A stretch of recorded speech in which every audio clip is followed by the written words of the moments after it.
yourself, my beloved, and spread over me the shelter of your peace. Higolena, higolena, higolena, ufrois chavivi alai, ezukat shloimecha. Reveal yourself, my beloved, and spread over me the shelter of your peace. Die, die, die, die, da, da, da, dum. Dee, da, da, dee, da, dee, da, dum. Dee, da, da, Good vach, Shavua Tov, a good week to you, my holy sisters and brothers. Wow, you're starting it off great. Learning late on a Saturday night. Let's light up the darkness. Who's in the house on a Saturday night? Shandora in the Bronx, where it's midnight and 33. Wow. And Melissa in Great Neck, New York. And Ryan, Shavua Tov to everyone in Baruch Hashem. Bella in Florida. Tracy in Oklahoma. Sharon in Las Vegas. And Lynn in North Texas. Welcome, everybody. That song was actually taken from the last verse of Yedid Nefesh. And we sing that in our shul by third meal on Shabbos with that tune. Here we go. Our daf tonight is page Chaf Hey, page 25 here in Tractate Gittin, the 19th volume of the Talmud. These are the laws of divorce, specifically the bill of divorce. Excuse me. And where are we? We're in chapter 3, continuing our discussion of Mishnah number 1. The first Mishnah here in chapter 3 is specifying this law that we sort of took for granted over and over in the first 2 chapters, that a bill of divorce must be written by a particular husband for his particular wife. If he takes a bill of divorce, a get, that was written as a student exercise by a scribe teaching other scribes, he can't use it to divorce his wife. If he has a get that was written by a man for a woman and they have the same names and they live in the same town, and so it would be an identical get, and then they decided not to use it, and a guy with the same names, etc., wants to use it to divorce his wife, he can't do it.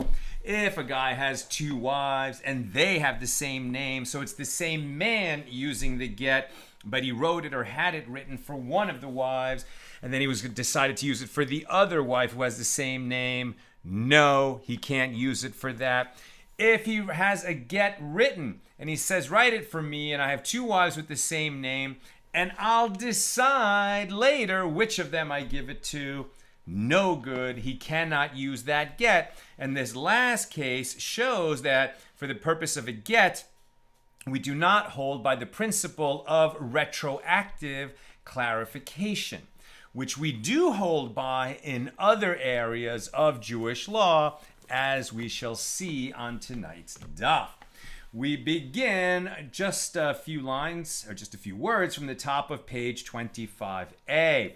So the Gemara quotes another opinion with regard to the question of which of the bills of divorce mentioned in our Mishnah would disqualify the woman from marrying a priest. Because our Mishnah also said that these gets that was written for a woman with the same name, that was written for someone else, the point is that they weren't written for a particular woman. It wasn't written lishma, for her, right, for her sake.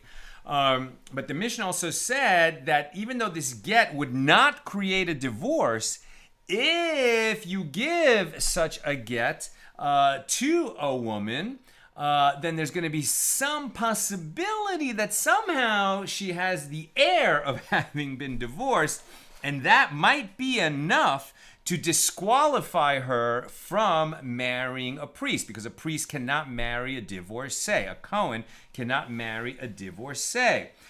So that's the question that we're exploring. I mean, the Mishnah... Did the Mishnah actually say that?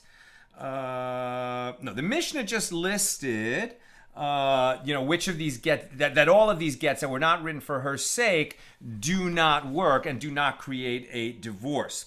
Now the Gemara is asking, okay, they don't create a divorce, but do they disqualify the woman who receives them from ever marrying a priest because she's kind of divorced, right? She wasn't divorced, and yet somehow there's this like stigma of divorce that might attach to her and prevent her from marrying a priest in the future. Does it? That's the question. So Zeri says reception of any of the bills of divorce mentioned in our Mishnah does not disqualify the woman from marrying a priest, except the final case where the husband instructed the scribe to write a bill of divorce for one of his wives and explained that he would later decide which wife would be given the bill of divorce. And similarly, Rav Asi says reception of any of the bills of divorce mentioned in the Mishnah does not disqualify the woman from marrying a priest, except the final case. But Rabbi Yochanan says even in the final case, that bill of divorce does not disqualify her from marrying a priest as well, as even that bill of divorce is not a bill of divorce at all. According to Rabbi Yochanan, there is no concern that retroactive clarification will determine that the bill of divorce was written for the sake of the woman who received it, while the Amoraim, who hold that the woman is disqualified from marrying a priest in the final case of the Mishnah, regard the efficacy of retroactive clarification to be uncertain. So this retroactive clarification is, for example, if you're living in Israel, especially certainly in Talmudic times, and so you're a farmer and you harvest produce, right? So that produce can't be eaten until it is tithed, until you remove the tithe, the teruma for the priest and the meiser for the Levium, etc. And then once it becomes tithed produce, it is permitted for consumption. Now, sometimes it happens that you have untithed produce or untithed wine, and you don't have the opportunity to separate the tithe before you have a need to consume it. So at that time, what you can say is, I am going to tithe it later. I am recording my obligation. I'm noting my obligation to tithe it later. And when I have that opportunity to tithe it, what I separate then will I'll retroactively clarify that that's the tithe I would have separated now, and then it becomes permitted for consumption. Now, the law is a lot more nuanced than that. We're not really getting to the retroactive clarification of tithes right now, although we're going to discuss it briefly. But that's how it works. So how would that apply to this husband who had a get written, maybe even fill in the blank, like he left out the name of the wife, but it was written by him in this town, and he's going to fill in which name of the wife later for it. But at the time that it's written, it's not written for the sake of one of the particular wives, but rather with the idea that he'll choose one of his wives to divorce, and he's going to decide later. Maybe he's a poor farmer, he's starving, he's got two wives, he's not going to be able to feed both, and he's going to have to divorce one of them, but he's not sure which he has to divorce. I don't know what the situation is. But the point is that the Mishnah has said, no, you can't do that. That is not going to work. Some say, but since we have a principle of retroactive clarification, it might be that such a get might work, even though it's finally defeated, it might work. And if he gave it to one of these women, even though he'd have to make a proper get later, it might be that because of the principle of retroactive clarification, that she really did become divorced, right? Because maybe he gives her such a get, he never gets around to giving her a proper get, and then he dies. So she's released from being married to him because she's certainly a widow, but it's possible that before she became a widow, she became a divorcee. And that's why she might be prohibited from marrying a Cohen. Now we see that the Amoraim, the rabbis of the Gemara, disagree about this. No one says she's for sure divorced in that situation, and that's why she's prohibited to marry a priest later. But some say, even that's a minority, but some say it's uncertain whether she was divorced, and for that uncertainty, because priests have to be so stringent in sort of maintaining their purity so they can serve in the temple, in the holy temple, when the temple is standing. So that's why, out of doubt, they're going to prohibit this woman from marrying the priest. Now, where did that law come out? With regard to the bills of divorce mentioned in the Mishna that were not written for the sake of the woman who received them, not only do they not permit her to remarry, but they are not considered bills of divorce at all. Therefore, if her husband was a priest, she does not become forbidden to him. And the exception to this is the final case of the Mishnah, where the husband wrote the bill of divorce for one of his wives and left himself the option to clarify later which one of them he wished to divorce. The principle of retroactive clarification is applied as a stringency, and it is therefore uncertain whether they are divorced, and she becomes forbidden to a priest. This is in accordance with the statements of Zeri and Rav Asi, as the law is in accordance with the opinion of the majority. So it turns out the majority hold that way, that in terms of all the other bills of divorce, they're not bills of divorce, they don't prohibit her to marry a priest, but because of this possibility of retroactive clarification, if she receives such a bill, this one left open, who I'm going to give it to, then she would become prohibited to marry a priest. Now, since that's not a divorce, he can't use that to divorce her. It's just going to make it uncertain whether she can remarry later and marry a priest. But the guy who gives her such a bill of divorce didn't become divorced from her. So nobody would do that. We just study this case so that we understand why we wouldn't make such a bill of divorce. Now the Gemara comments, and Rabbi Yochanan follows his own line of reasoning. As Rabbi Asi says that Rabbi Yochanan says, brothers, now we're going to talk about retroactive clarification in other contexts. Brothers who divided property that they received as an inheritance are considered purchasers from each other. And as purchasers of the land, they must return the portions to each other in the Jubilee year. Right? So brothers who inherited land from their father, and the father didn't say how it should be divided, so the brothers divided it. So when they divided it, they're technically, legally speaking, considered purchasers from each other. And right in ancient Israel, under the Shemitah and Yovel system, the Jubilee system, any purchases of land were only for the number of years left until the Jubilee year came. And then the lands would be returned into their ancestral portions, and that's how they would keep the tribal regions of Israel tribal. Right? So here we say, so Rabbi Asi says that Rabbi Yochanan says, brothers who divided property that they received as an inheritance are considered purchasers from each other, and purchasers of land must return the portions to each other in the Jubilee year. In the Jubilee year, all land that had been purchased since the previous Jubilee year reverts to the possession of the original owner. In this case, the land that the brothers inherited from their father reverts to their joint ownership. Evidently, when they divided the land, this is not viewed as if it is retroactively clarified who inherited which portion from their father. Now, after it returns to this joint ownership of the land, that it's one piece of land owned by both of them, if they want to divide it again, they can, but they have to go through that process of dividing it again after the Jubilee year.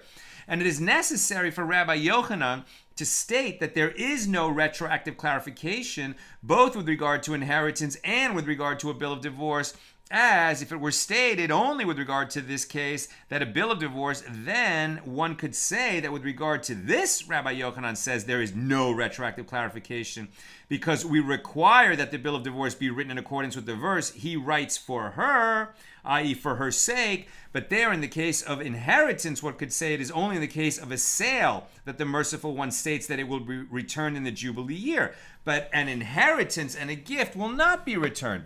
And if Rabbi Yochanan had taught us that there is no retroactive clarification only with regard to the inheritance of a field, then one could say that this is due to the fact that he holds that they must redistribute the property only as a stringency, but he would hold that in this case, one must also be stringent and be concerned that it is a divorce. Alternatively, perhaps Rabbi Yochanan's ruling was not because there is no retroactive clarification, but because the laws of the Jubilee year require that all land be returned to its state as it was initially. when the land had been divided among the tribes. But here, with regard to a bill of divorce, say that this consideration is not relevant, and there is retroactive clarification. Therefore, it is necessary for Rabbi Yochanan to rule that there is no retroactive clarification in each case separately. But he lost that battle with respect to the bill of divorce. Now, the Gemara continues its discussion. Even though there is no retroactive clarification, I guess he won the battle in the sense that there is no divorce. But because there's this scent of divorce as a stringency, the woman still cannot marry a priest. Now, the Gemara continues its discussion of the final case of our Mishnah. Rav Hoshaya asked of Rav Yehuda, if a husband said to a scribe, write a bill of divorce for whichever of my wives emerges from the entrance first, what is the law? So maybe we have this case that I dreamed up, right, of a very poor farmer who has two wives. He can't support both of them. He's going to have to divorce one of them so she can be free, go marry some other guy, and they don't all starve. And he can't decide which one he wants to divorce. So he says, okay, I'm going to leave it, God will decide for me, fate, chance, however you want to characterize it. So he says, write a bill of divorce for me for whichever one of my wives shall emerge from the house first. Now, how is that different from saying, write a bill of divorce for me for whichever wife I will choose to divorce later? In both cases, when the bill of divorce is being written, it's not being written for a particular woman. So why would this case be any different from the one specified in our Mishnah? And the only thing you could say is, well, in one case, he's going to choose which one is going to, he's going to divorce later. So he has the agency, right? He has the power to decide which wife is going to get the get. And in this case, the new case, God will decide, or chance will decide which of the wives emerges first from the house, and perhaps the principle of retroactive clarification here will work because once he writes that get, whichever one emerges first, he has no further control over which of the wives he's going to be divorced from. So, will that case work? Let's find out. So would it work when he says, write a get for me for whichever wife emerges first? What is the law? Asks Rav Hoshaya, Rav Yehuda, and Rav Yehuda said to him, you learned it already in the Mishnah. Moreover, even if he said to the scribe, write a bill of divorce for whichever one of them that I will want and I will divorce her with it, is unfit to divorce either wife with it. So apparently there is no retroactive clarification. In other words, Rav Yehuda says it makes no difference whether you choose which wife you're going to divorce or chance chooses which one comes out first. Either way, the get was not written for the sake of the woman who ends up with it, and it is not a divorce. But Rav Hoshaya raised an objection to Rav Yehuda's answer based on a Mishnah in Tractate Pesachim, page 89a, in the case of one who says to his children, I am slaughtering the Paschal offering, right? So when the temple was standing and people would make the pilgrimage to Jerusalem and we would slaughter the Passover lamb or the Passover goat. And then we remember when we made our journey through that tractate that a group of people would have to register in advance to spend Passover together and to eat of that particular Pesach offering together. Okay, so that's the context. Now what happened? If in the case of one who says to his children, I am slaughtering the Paschal offering on behalf of whichever of you goes up first to Jerusalem. Now, once the first of the children has entered with his head and the majority of his body into Jerusalem, he has acquired his portion, and he acquires the portions of his brothers together with him on their behalf. So the Mishnah indicates that there is retroactive clarification as it becomes clear retroactively that the father slaughtered the Paschal offering on behalf of this son. So Rav Yehuda said to him, Hoshaya, my son, what do Paschal offerings have to do with bills of divorce? Wasn't it stated concerning this Mishnah? Now Rabbi Yochanan says the Mishnah is not based on retroactive clarification. Rather, this story in Tractate Pesachim, the father included all his children in his paschal offering from the outset, and he created this competition only in order to galvanize them so that they would be expeditious in their fulfillment of mitzvahs. Right? He created a situation where it's like a game. Hey, whoever gets up to Jerusalem first, I'm slaughtering on his behalf. But that doesn't mean that the other ones aren't included in the dinner, right? It's a little bit hard to understand because everyone who's registered to be a group to eat the Pesach, the one who does the slaughtering is slaughtering on behalf of all of them. And here you see the father is slaughtering on behalf of all of the children. So what does it mean it's a contest? I'm going to slaughter on behalf of the one who gets there first. It's really just a game, but it doesn't affect anything. So we can't learn out from that whether retroactive clarification exists or not. Now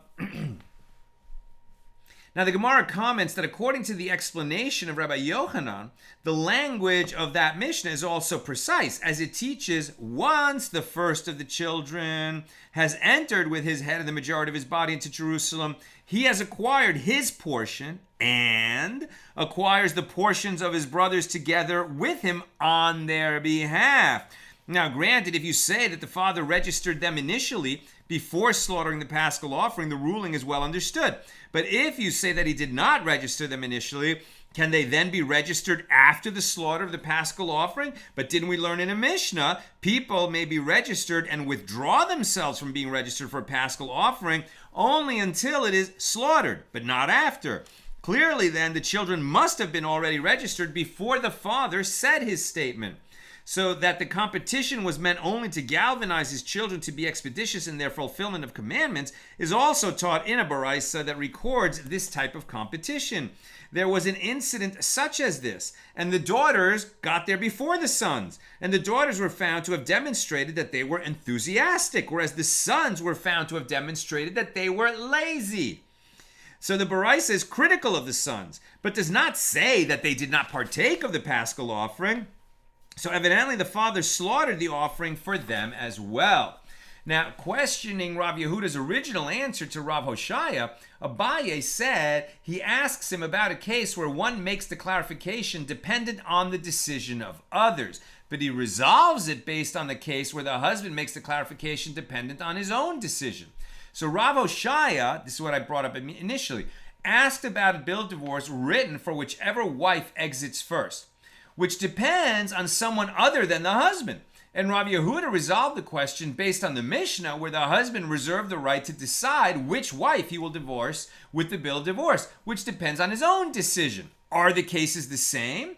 And then Rav Hoshaya raised an objection to him based on the Mishnah concerning the paschal offering, where one makes the clarification dependent on the decision of others. The father made the declaration, but the outcome is going to be determined about which of the sons arrives first, right? It's out of his power after that. So Rav Misharshia said to Rava, the issue of retroactive clarification is contingent upon the question of on whom the outcome is dependent.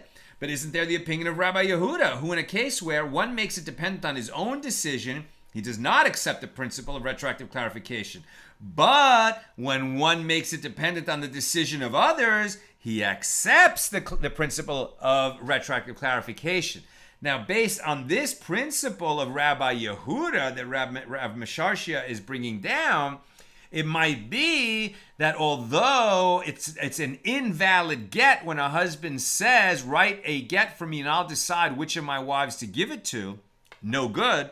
But if the husband says, write a get for me and I'll give it to whichever wife comes out of the house first, maybe that get would work according to this principle of Rabbi Yehuda. And the Gemara elaborates, when one makes it dependent on his own decision, Rabbi Yehuda does not accept the principle of retroactive clarification as it is taught in the Tosefta, Demai 8:7, in the case of one who purchases wine from among the Samaritans, these people who accepted the written law but not the oral tradition and were ultimately considered not to be Jews, about whom it is assumed that they did not separate teruma and tithes.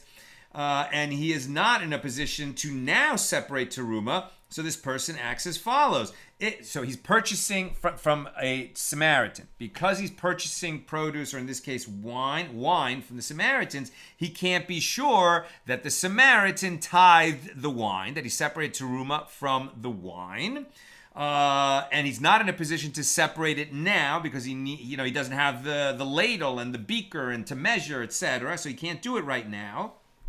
But he'd like to drink some of the wine with his friends. So what does he do? If there are, for example, 100 log of wine in the barrels, he says 2 log that I will separate in the future, meaning 2%, that's the teruma obligation. 2 log of the 100 that I will separate in the future are teruma, as the mandated measure of teruma is 1/50th. 10 log are first tithe, that's meiser, 10%, and 1/10 of the remainder, which is approximately 9 log, are the second tithe, meiser sheni, which in some years you use to consume in Jerusalem when you go on the pilgrimage festival for Sukkot or Pesach or Shavuos, and in other years is given to the poor. So he's saying, I can't separate it now, but when I separate it, it will be as if I separated now. Now we're in 25b. And then he deconsecrates the second tithe that he will separate in the future, transferring its sanctity to money. And he may drink, because you can sell second tithe and then use the money to fund your, expenses while you're in Jerusalem during one of the festivals. And so at that point, he can now, even though he hasn't separated the tithes, he can drink the wine. And then later, when he does separate the tithes, it will be through retroactive clarification that was the tithe that he would have separated at this point. And so he may drink the wine immediately, relying on the separation that he will perform later, which will clarify retroactively which log he designated for the tithes and for the teruma. This is the statement of Rabbi Meir. However, Rabbi Yehuda and Rabbi Yosei and Rabbi Shimon prohibit this practice, as they hold that in this case there is no retroactive clarification. And it is therefore evident that according to Rabbi Yehuda, there is no retroactive clarification where one makes the clarification dependent on his own decision. It's going to be in his power. He's making the decision now, and he's making the declaration now, and he's counting on himself to separate the teruma later. Rabbi Yehuda says that doesn't work. Rabbi Meir says it does. By contrast, in a case where one makes the outcome dependent on the decision or the action of others, Rabbi Yehuda accepts the principle of retroactive clarification, as we learned in a Mishna, page 73a of this tractate. In a case where an ill husband says to his wife, "This is your bill of divorce from now, if I die due to this illness that I have." If he dies, the bill of divorce takes effect from the time of his statement. And the Mishnah asks, what is the halakhic status of the wife in those days between when the bill of divorce was given, but before the husband died? And Rabbi Yehuda says she is like a married woman with regard to all of her matters, and she remains forbidden to other men. And when the husband actually dies, then it is a bill of divorce. So death is equivalent to a matter that is dependent on the decision of others. God will decide when he dies. Since Rabbi Yehuda agrees that the bill of divorce takes effect retroactively, as it cannot take effect after the death of the husband, he evidently holds that there is retroactive clarification where one makes the clarification dependent on the decision of others. Furthermore, Rav Misharshia said to Rava, but isn't there Rabbi Shimon who in a case where one makes the outcome dependent on his own decision, he does not accept the principle of retroactive clarification, but when one makes it dependent on the decision of others, he accepts the principle of retroactive clarification. And the Gemara elaborates, when one makes the outcome dependent on his own decision, Rabbi Shimon does not accept the principle of retroactive clarification. And this is understood from that which we said in the case of wine purchased from Samaritans. When one he's going to separate the teruma later, Rabbi Shimon, like Rabbi Yehuda, says you can't do that. But when one makes the outcome dependent on decisions of others, Rabbi Shimon accepts the principle of retroactive clarification, as we see in a Baraisa in the Tosefta on Tractate Kiddushin 3:7. If a man said to a woman, I am engaging in sexual intercourse with you for the purpose of betrothal. That is one of the methods that you can become betrothed, is through sexual intercourse. And he says, I am engaging in sexual intercourse with you for the purpose of us becoming betrothed, on the condition that my father will desire our betrothal. And then he married her without specification. Then, even if the father did not desire it, she is nevertheless betrothed through this act of intercourse. Rabbi Shimon ben Yehuda says in the name of Rabbi Shimon, if the father desires it, she is betrothed. And if the father does not desire it, she is not betrothed. It is therefore evident that according to Rabbi Shimon, there is retroactive clarification when one makes the outcome dependent on the decision of others, as in this case, whether or not this betrothal takes effect is dependent on the desire of the father. Now, listen to this. This is a note from Rav Steinsaltz about this question. The reason that she is betrothed, even though his father did not desire the betrothal, is because it is assumed that one would not engage in licentious sexual intercourse. Therefore, it is presumed that the betrothed decided that this sexual intercourse would be for the sake of betrothal in any event. It wasn't a real condition about whether his father would approve the match or not. So accordingly, if he had betrothed her with money and stated the corresponding condition, then their betrothal would be dependent on the approval of the father, right? If he says this, because one of the other ways to have betrothal, the symbolic act of creating the betrothal, there has to be something. Sexual intercourse is one method as a symbolic act. The other is some kind of exchange of money. So if he said, okay, take this, $10 as a symbolic act, and we are hereby betrothed, right? Meaning it's not engaged. Betrothal under Jewish law, if you break it off, requires a get, requires a bill of divorce to end it. So it's much stronger than what we consider an engagement in modern culture. But at any rate, if he said, we are hereby betrothed with this exchange of money, but it's conditional on my father approving the match, then if the father doesn't approve the match, they're not betrothed. But if he did it with sexual intercourse, since that would be some kind of a way of having sexual intercourse licentiously, we assume that he wouldn't do that. Therefore, the condition that he made, we disregard it. And if he says we are hereby betrothed through this act of sexual intercourse, they are betrothed. Now, Rava said to Rav Misharshia, whether according to the opinion of Rabbi Yehuda or whether according to the opinion of Rabbi Shimon, it is no different if one makes the outcome dependent on his own decision, and it is no different if one makes it dependent on the decision of others. They both accept the principle of retroactive clarification, and Rav explains. And there, in the Mishna about one who purchases wine from Samaritans, they do not prohibit him from relying on the separation that he will later perform because they don't accept the principle of retroactive clarification.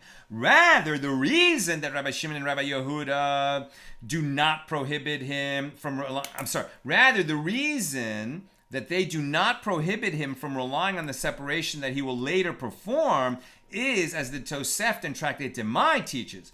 The sages said to Rabbi Meir, don't you concede that perhaps the wineskin will burst before he manages to separate the teruma? And this person will have been found retroactively to be drinking untithed produce. It might be that all the wine gets ruined before he has a chance to separate teruma from it. And so then he never would have been able to tithe it. I mean, he will not be able to tithe it later because it was destroyed. And then it will turn out retroactively that he drank untithed produce, which is a serious transgression. Rabbi Meir answered them, okay, when it actually bursts, there will be a concern, but that's an unusual event. So in any event, from the question that they addressed to Rabbi Meir, it is clear that their objection to tithing later so you can drink now is not because they don't hold by retroactive clarification. It's because they say, well, in the future you might not be able to tithe, and that's why we don't permit this practice. So, and that's actually the end of the discussion about these gets that don't work. So we didn't get an answer to our question if one said, this is like write me out to a scribe, write a get for whichever one of my wives will emerge first from the house. Can he actually use that as divorce using valid retroactive clarification, which might be possible because he's not the one deciding, rather fate is deciding or God is deciding. Now, what it seems like here that Rava says to Misharsha, no, these guys hold by retroactive clarification. That's not why they, don't permit the tithing of the wine, etc., the future tithing of the wine. So where do we end up on that question? It sounds like the first answer we got, which was this is no different from whether he decides or chance decides which wife is going to get the get. Either way, it doesn't work.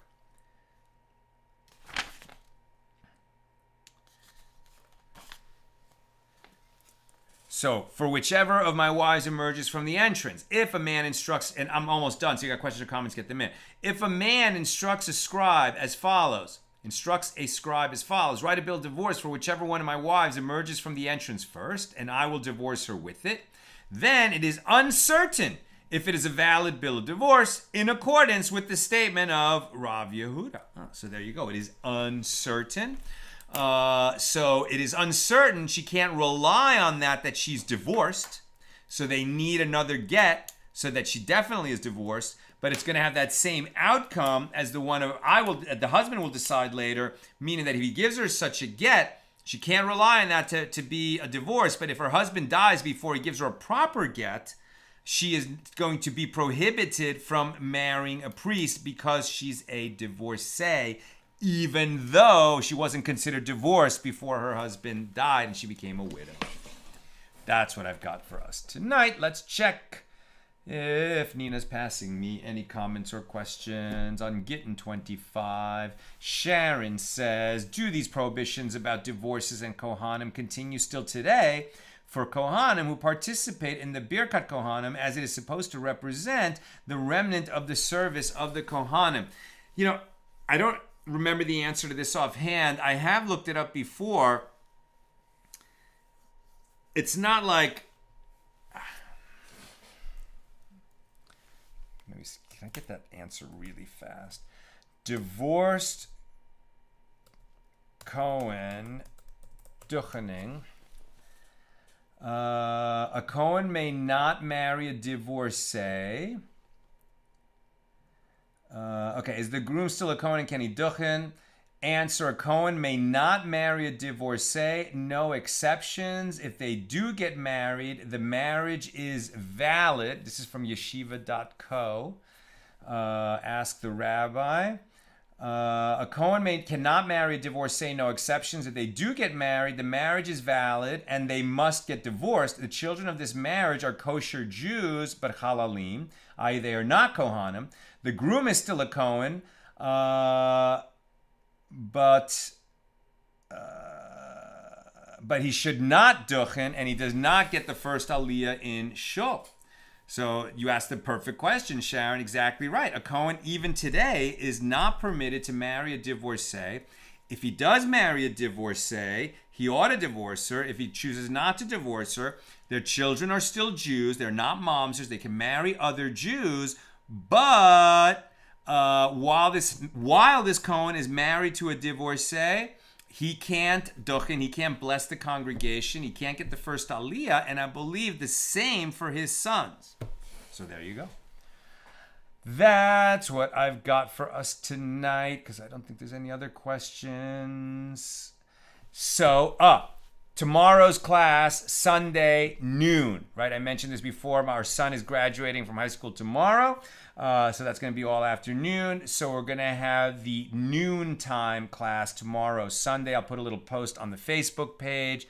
But class tomorrow on Sunday is at noon Pacific.